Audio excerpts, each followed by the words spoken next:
কক্সবাজারে গিয়ে আমাদের যে যে রেস্টুরেন্টের খাবার ট্রাই করার ইচ্ছা ছিল তার মধ্যে এই চুইঝাল রেস্টুরেন্ট ছিল অন্যতম। যেহেতু এই রেস্টুরেন্টের ওনার আমাদের যশোরের, তাই অবশ্যই আমাদের ইচ্ছা ছিল এই রেস্টুরেন্টে একবার হলেও ভিজিট করার। আমরা অনেক বেশি এক্সাইটেড ছিলাম এই রেস্টুরেন্টের পাহাড়ি গয়ালের চুইঝাল মাংস খাওয়ার। এখানে মাছ, মাংস, ভর্তা ইত্যাদির পাশাপাশি ছিল আমাদের যশোরের খেজুর গুড়ের বিভিন্ন মিষ্টির সমাহার। মিষ্টিগুলো দেখতে বেশ অনেক লোভনীয় ছিল। আমরা ডিনারের জন্য যখন এই রেস্টুরেন্টে গিয়েছিলাম তখন বেশ ভালোই রাত, কিন্তু তখনও এই রেস্টুরেন্টে বেশ ভালো পরিমাণেই ভিড় ছিল।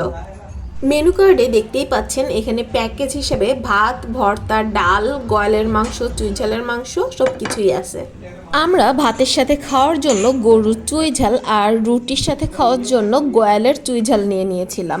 এখানে আপনারা গয়ালের চুইঝালের পরিমাণ দেখতেই পাচ্ছেন, 3 পিস, সাথে রসুন আর চুইঝাল। তাদের কাস্টমার সার্ভিস খুব ভালো ছিল, কিন্তু আমি আসলে অনেকটাই হতাশ। আমাদের এই গয়ালের চুইঝাল নিয়ে যতটা হাই এক্সপেকটেশন ছিল আমাদের আসলে ততটাও ভালো লাগেনি।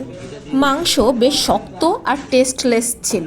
তাদের এইভাবে ভাতের উপর ঘি সার্ভ করার যে ব্যাপারটা, তা আমার কাছে বেশ ইউনিক আর ভালো লেগেছে। গরুর চুইঝালও মজা ছিল না। আমি রিকোয়েস্ট করব ওনারের কাছে, যদি আপনার শেফ যশোর বা খুলনা অঞ্চলের না হয়ে থাকে তাহলে আপনি কাইন্ডলি আপনার শেফ চেঞ্জ করবেন। আমি আশা করব তারা তাদের খাবারের মান আরও ভালো করবে।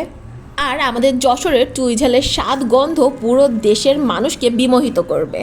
তাদের বিজনেসের সাফল্য এবং শুভকামনা জানিয়ে এখানেই শেষ করছি।